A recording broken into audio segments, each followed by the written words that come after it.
बच्चों, कैसे हो आप सब ठीक?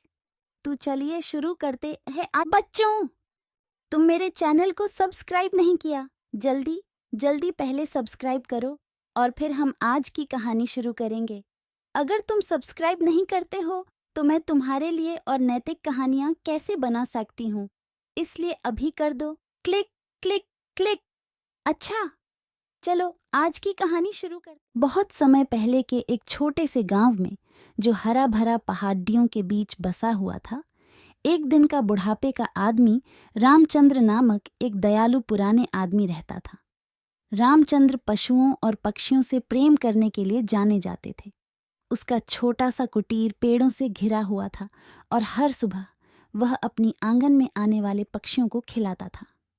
एक दिन जब रामचंद्र बाजार में घूम रहा था, उसने एक रंगीन तोता देखा। तोता एक छोटे से पिंजड़े में बैठा हुआ था, जिसके रंगीन पंख धूप में चमक रहे थे।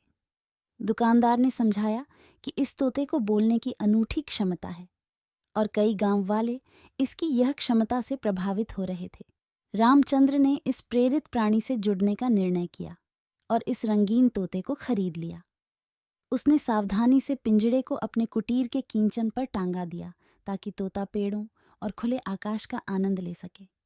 दिन बीतते गए और तोता अपने नए आसपास के वातावरण में अच्छा महसूस करने लगा। रामचंद्र ने हर दिन तोते से बातचीत करने का समय बिताया, अपने जीवन की कहानियों और ज्ञान को बांटते रहा। बदलते समय के साथ तोता रामचंद्र की कुछ बातों को मिमिक करने लगा। एक शाम सूर्य कॉरिडोर के पीछे गया जैसे रामचंद्र ने ध्यान दिया कि तोता थोड़ा उदास दिख रहा है। उसके चमकते हुए पंख धुंधले दिखाई दे रहे थे और उसकी सामान्य हंसी की जगह एक शोकमय मौन बैठ गया था। चिंतित होकर रामचंद्र ने तोते से पूछा, तुम्हें क्या चिंता है मेरे दोस्त? आज तुम इतने चुप क्यों हो? तोता ने कुछ समय के लिए हिचकिचाहट के बाद कहा, मुझे आकाश की आज़ादी की याद आती है। मैं ऊंचे पेड़ों के ऊपर उड़ने की ख्वाहिश रखता हूँ। इस पिंजड़े में मैं महसूस करता हूँ कि मुझे सीमित और प्रतिबंधित किया गया है। रामचंद्र तोते के शब्दों से प्रभावित होकर समझ गया कि उसने बिना किसी इरादे से इस पक्षी की मौजूदगी छीन ली थी, उसकी आज़ादी। वह थोड़ी देर के लिए सोचता रहा और फिर एक निर्णय लिया। अगले सुबह रामचंद्र ने तोते का पिंजड़ा उठाया और गांव के केंद्र में बढ़ा। उसने एक खेलते हुए बच्चों के पास जाकर कहा, बच्चों, यह सुंदर तोता आज़ादी के पात्र है। यह ऊंचे आकाश में उड़ने और प्राकृतिक सौंदर्य का आनंद लेने की इच्छा कर रहा है। क्या तुम वादा करोगे कि अगर मैं इसे आज़ाद कर दूं तो तुम इसकी देखभाल करोगे? एक सहजता के साथ बच्चे उत्साहित हो गए कि उन्हें एक बोलने वाले तोते का दोस्त मिलने जा रहा है और उन्होंने खुशी से स्वीकार कर लिया। रामचंद्र ने पिंजड़ा खोला और उसके पंखों के साथ तोता ने आकाश में उड़ान भरी।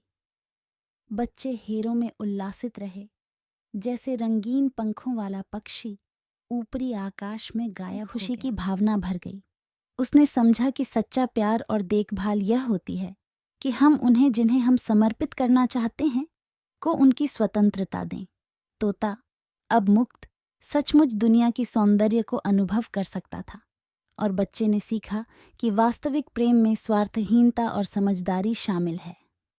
गांव में तोते की हंसी से गूंथी गई, जो समय के साथ पीढ़ियों के बीच एक अमूल्य कथा बन गई, जो प्रेम, स्वतंत्रता और छोड़ने की सुंदरता की शिक्षा देती है। छालो यार, मस्ती करके शेयर करो और सब्सक्राइब हो जाओ। ऐसे ही अपडेट्स के चक्कर में पट्टे रहो, धमाल मचाते रहो।